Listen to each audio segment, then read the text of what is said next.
Koning Willem-Alexander is in Friesland het meest populair vergeleken met andere provincies. Dat doet blijken uit het jaarlijkse Koningsdij-onderzoek van Eén Vandaag en Omroep Friesland.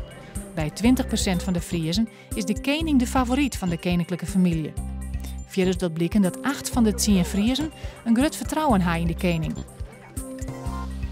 In Ljouwert binnen een man van 21 uit Greens en een 19-jarige man uit Ternaat aanhouden vanwege gevaarlijk rietgedrag in het voetgangersgebied in het stadcentrum. Polities moesten voor de riedende auto aan de kant springen. Hij reed zonder licht achteruit door de doelenstritten. Er is nog een soort onduidelijk hoe het met de Friezen in Nepal gaat na de aardbeving en de zware nijskokken. Hoe volle Friezen de krek binnen is net bekend. Er zijn al meer dan zo'n 300 deerden onder het puinwaai.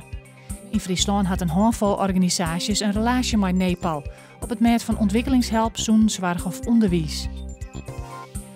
Vannacht een paar graden boven nul. Het is heel bewolkt en de wind komt uit het noordwesten. Morgen 11 graden, kans op een bui. De wind komt uit het westen en het blijft wisselvallig.